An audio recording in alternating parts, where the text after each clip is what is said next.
Okay, good afternoon everyone. So at this time, okay, we will talk about solving interest and investment problems by first degree equation. So this type of problem actually is the application for the first degree equation. We have actually a lot of type of problems for which the first degree equation has been utilized. No? So this is actually one of them. Okay, we have one example. Okay, a sum of money is invested at 5%. A second sum, which is $350, greater than the first, is invested at 6%. Okay? If the total annual income from both investments is $87, find the amount invested at each rate. So what we're going to identify in this example is okay, the amount invested at each rate. Okay? So the amount invested at 5% and another amount for the 6%. Okay? So obviously in this problem, we could easily figure out that the principal is being asked. Okay?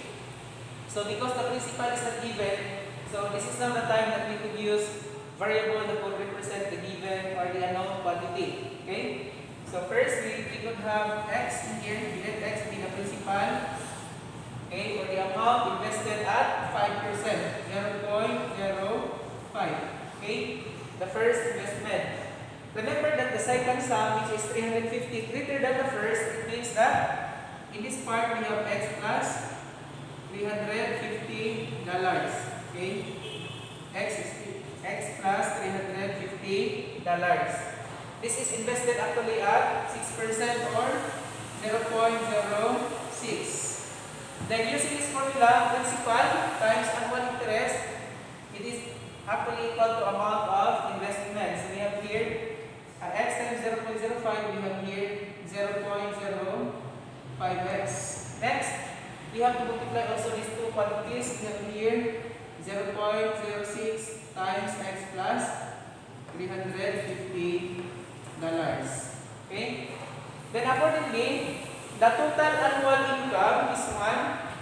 The total annual income from both investment is $87. Therefore, we can have the working equation now 0.05x plus this second investment 0.06 times x plus 350 is equal to, we have here $87.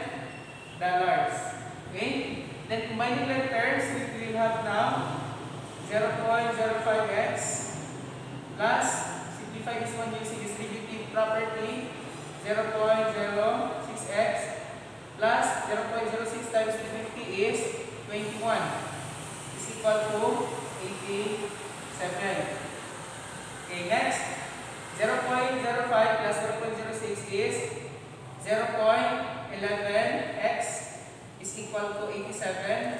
This one from positive that will become negative 21. After that, simplify, we have here 0.11x is equal to we have here 66. No? Because 87 minus 21 is 66. Next, divide both sides by 0.11. We have 66 divided by 0.11. Okay, x now is equal to 600. Okay, x is equal to 600. So this one, that quantity, this amount is referring to the principal from the first investment. So the second we have here, for the second we have x plus 350. We know that x is equal to, okay, x is equal to 600. Plus this one, 350. So it will become 950. Therefore, the answer are, okay, the answer are, first is we have here $600 or invested at, we have here, okay, 5%. Okay, another one we have $950 at, okay, we have 6% for the second investment. Okay, so these are the answer for this problem. Okay? So we are looking for the amount of investment.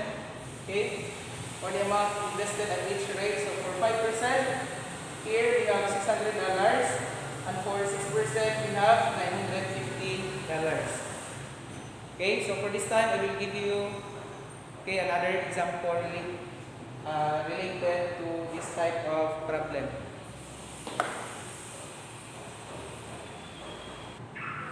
Okay, we have here example number 2. The same topic, solving interest and investment problems. Okay, we have here the sum of 9,000 is invested part at 3.5% and part at 8%. Okay, the annual income from the first investment exceeds the annual income from the second from the 8% investment by $16. Find the amount invested at each rate. So the same procedure, we will be using this table for us to identify what is being given and what is being asked. Okay. Obviously, the principal is being asked in this type of problem because we want to find out the amount invested at each rate. Okay. So of course, in the first one, okay. For the amount invested at 8%, we could say we could let as X, no? That is the amount invested at 8%. So we have here 0.08 in the other box, no? In the second one, because this one is the sum, no? The sum between the two, so therefore it is understood that that would be 9,000, okay, minus X, and it is invested at 3.5%. When we convert this one into decimal, that is just equal to 0.035. Okay? Then we have to multiply this one, so that is just equal to 0.08x. And this one also, okay, we have here 0.035 times, okay, 9,000 minus x. Okay? Accordingly, the annual income from the first investment exceeds, okay, look at this one. It exceeds the annual income from 8% by 16. So we have here the working equation will be 0.08x plus $16 is equal to this quantity as being described in the problem.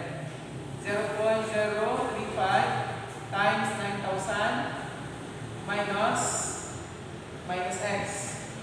Simplifying, we have here 0.08x, okay, plus 16 is equal to, when we multiply, this is just actually equal to 350 minus 0.035x. Then after this one, combining like terms, we have 0.08x minus plus from negative is become positive 0.035x is equal to 315 from positive that will become negative 16. Okay, after that, simplify this will become 0.115x is equal to 315 minus 16 is equal to 299. Okay, 299. After that, dividing both sides by 115x over 0.115 is equal to 299 over 0.115. The x now is actually equal to 2,600. Now we have 2,600. And for the second, okay, we have here, okay, 9,000 minus the value of x, which is 2,600. That is just actually equal to 6,400. Okay, so therefore the answer, is, okay, we have here the first one, $2,600 at, okay, we have here at 8%. Another one, we have here 6,400. This one, 6,400 invested at, okay, 1/2%. Okay, so these are the answer for problem number 1. Therefore, the amount invested at 8% is $2,600, and the amount invested at, okay, we have 3.5% is 6,400. Remember, if we're going to add on these two quantities, 2,600 plus 6,400, it will yield us $9,000. Okay? So I hope that this video will help you, particularly in answering problems related to interest and investment problems. Usually, if the problem is solvable using first degree equations.